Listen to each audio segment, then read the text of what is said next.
We're back here today going to work some more on this display cabinet. I've been cutting some lumber to size. I didn't video any of that. We just cut it down to the size we needed. What this thing's going to be, covered it a little bit in the last video. It's going to be a display case for a car dealership up here in the next county where I live. And most of it's going to be glass. But we are going to put some slot board on the back. We're going to make that. I'm going to go through the steps of building all that and making that slot board. And also, the sides of it's going to be a frame with glass in the middle. It's going to be a little bit like a cabinet door. The rails and stiles will be a little bit wider. They can wind up with about a 2.5 inch width on those. And then it won't be arched or anything. It'll just be straight frame. But it'd be a cope and stick. But I was concerned that the cope and stick joint might not be heavy enough. These things, they're only 14 inches wide, the total frame width. He only wanted the cabinet a total of 14 inches deep. So the frames for the sides is only going to be 14 inches wide. But it's going to have a piece of glass in it, and that thing is going to be about 7 feet tall. So I was a little concerned that the regular cope and stick joint might not have the strength. It probably would. Get a good glue up on it and get it anchored really well to the back panel. But I was a little leery of it, so just to err on the side of caution, what I decided to do was make longer tenons on those cope and stick joint. It almost like a mortise and tenon joint, but you still got a cope and stick, so you have that profile like a cope and stick cabinet door. You got the nice pretty profile around the edge. Then you back cut it on the back side, and instead of having a panel in it, you've got a panel of glass. And then I'll use hardware. I'll order hardware that holds the glass in, so if they ever break a piece or something like that, they want to take it out, change it, replace it, wherever, you just unscrew the knobs and take it out. So we'll go through all that. But the thing I want to show you here now in this video is how I'm going to do these cope and stick things with long tenons. Now, you could probably, if you got enough equipment, you could probably make it with a regular set of cabinet bits. And I'm going to cheat a little. I've got a set of Fruid, and those Fruid bits let you make any length tenon that you want to make for your cope and stick joints. I'll spin it around here and show it to you just in a minute. I'm going to use that, but I'm not going to use all of Fruid's features to do that, because I'm going to cut one pass on it, or one profile. It'll take several passes, because I'm working with 2.5 inch stock, so I'm going to have 1.25 inch tenon. I'm going to go up in there. So basically what that'll be, a mortise and tenon joint, but it'll be with the cope and stick pattern. But anyway, I'm going to use part of the Fruid bits. Part of the tenon I'm going to cut on my tenon jig on the table saw. And the reason for that is, when you use only the router bit, now you can make this entire joint with this Fruid router bit system, but you got to change it a couple times, and there's adjustments on it, and all that takes time and accuracy. You've got to really put the effort in to make it accurate so your joints fit tight. Instead of doing all that, I'm going to have one setup. I'm going to get it set up to cut the profile, and then for the rest of the tenon, I'm going to take it over on the tenon jig and make a pass. And when we get all those cut, we'll reset the table saw, sit down and cut the waste away. Then we'll have a tenon. That to me is just quicker. I only have to have one setup on the tenon jig, and I can cut all 4 pieces, both ends on all 4 pieces. So that's what we're going to do. Anyhow, I'm going to spin this thing around here, and I'm going to show you this setup and these router bits. So if something like this interests you, you'd be able to look at these things and at least have some kind of idea of how it works, seen it work before if you never have. If you have, then you know already what I'm talking about.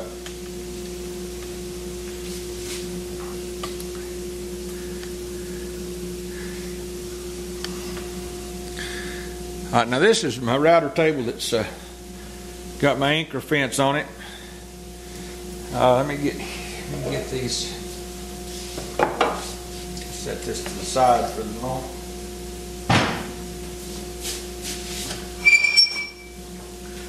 All right, now I'm going to change this back right quick just to show you.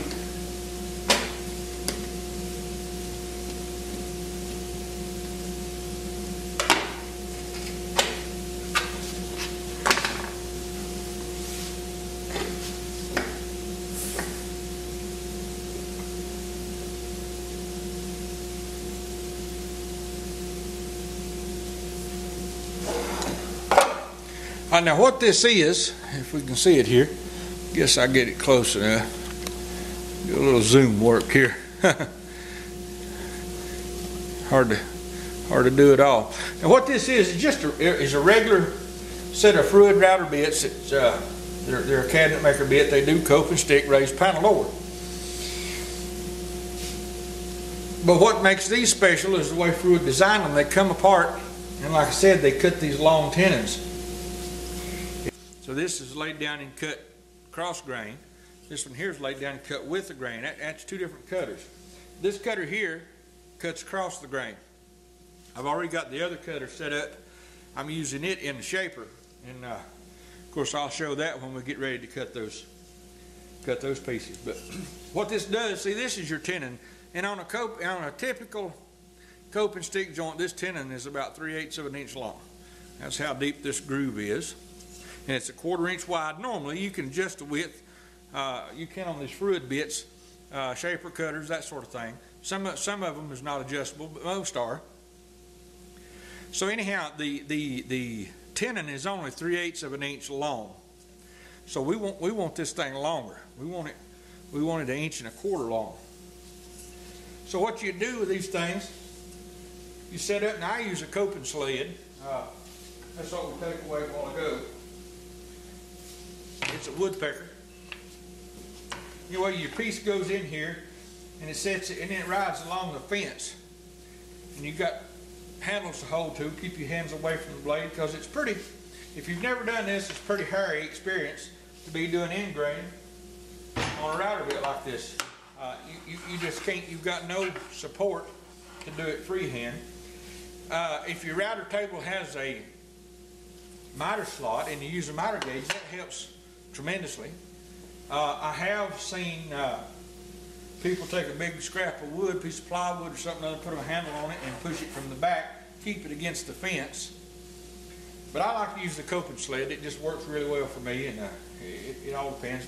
Anyway, once you make that cut and you've got the profile on it, you do all those pieces. And then you come back in here, and Fluid supplies the wrenches and stuff. You lock your router with your shaft lock, however yours works. You take this wrench and you loosen the top of this profile set and hit unscrews. And then it comes out. And you can see you got a straight cutter with the bearing. Get over here where I'm sitting. You got a straight cutter with the bearing, and that cuts this part of the profile and sets the depth. If I can see that. That cuts this profile and sets the depth on it. So we take that out.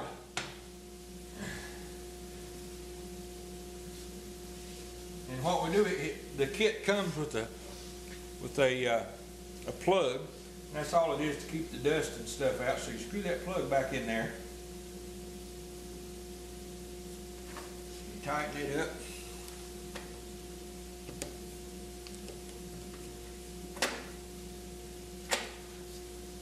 So now,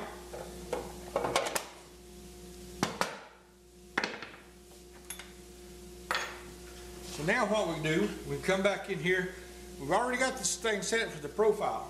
We can move our fence back, and Fluid recommends a 1/2 inch interval. You can cut a 1/2 inch at a time. So let me get one that I've already started work on. So now this is a scrap piece that I was using for a setup block. And you can see, we just keep moving the bit back and bringing the wood on into it 1/2 inch at a time till we get the depth that we want. And here's one that like I said, this is my setup piece. Now pay no attention to this groove here. This was cut on a table saw with a tenon and jig. That'll come afterwards. We're setting this profile and this depth now. So when you get the depth here that you want, you've got the profile, and then you've got the tenon that you want. Now, if you was using this one, you'd come back in here, you'd turn this piece over, you'd screw that piece that we took out a while ago back in this. Then you'd lower the whole assembly where it was this height right here. It come right back up and just kiss that tenon. And then you would do the same thing. You'd start advancing it in, and you'd take away this waist right here. That's a lot of setup and a lot of movement. And on this particular setup right here, I don't think my cutter would go low enough in this particular router table here that I could do that with. And I use this one because it's got the anchor positioner on it, and I can move that fence exactly how much I want to move it, and I can do it, repeatedly every time. So instead of setting up and taking all that time, I set up the tenon and jig on the table saw. So now we cut this profile, we get it the depth we want. When we make this cut, we want these two the same distance. We want this cut that you make on the table saw the same depth as this profile. And you want this thickness of the tenon all the way down. So I went ahead and set this up on the tenon and jig in the table saw. Now I can saw each and every one of those the same. And then when we get all of those, we'll just come back in here and set up to cut the waist away with one pass, and then we'll have that done. So that's basically how that goes. I will set this thing up here and cut one or two of them so you can see that operation going on, and then we'll move on. See, now these pieces here, I've already put the side profile on. We've already got those cut. Now we're going to do the ends. We'll put them in this tenon and jig and cut them just like I was talking about.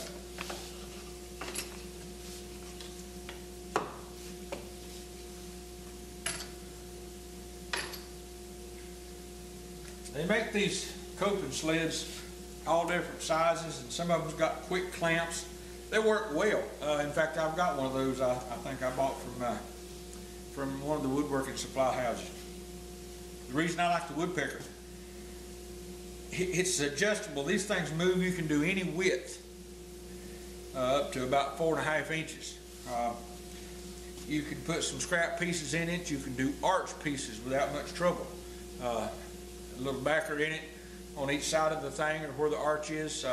Somebody may have seen me use it in other videos. I think I've done a couple other videos on cabinet doors where I used my woodpecker's coping sled. And I ain't gonna turn into a commercial for woodpeckers, but it's pretty versatile. It takes just a minute longer, maybe, or a few seconds longer to set it up than one of the clamp types.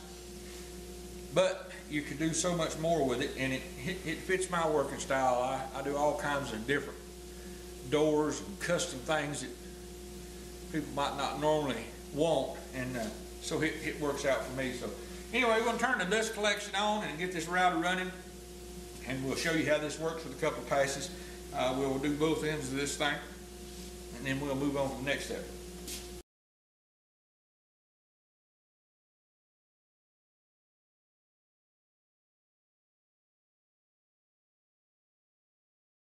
Now we've got this profile.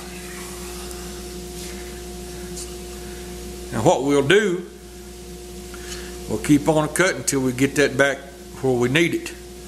So this is just the first pass. And we'll cut it 1/2 inch at a time till we get back to where we need to be. So I'll make another one on this, and then we'll start cutting them deeper.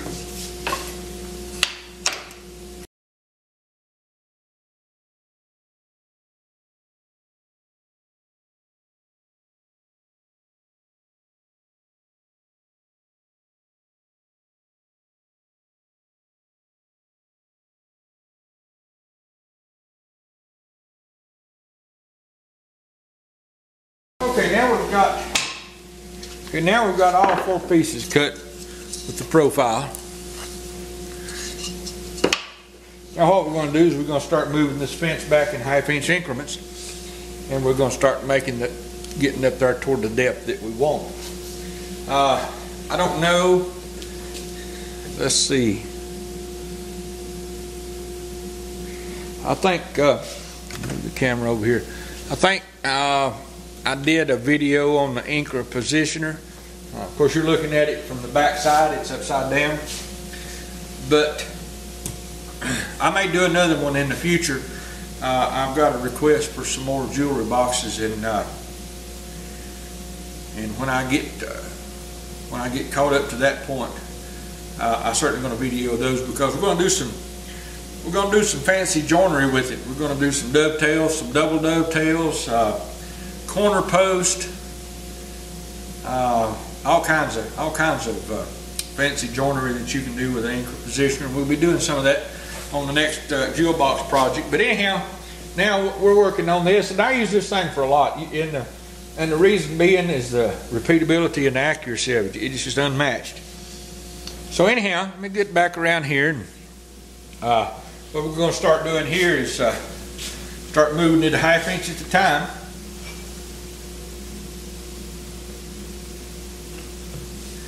And cutting these things and get them back down till we've got 1 1/4 inch tenon.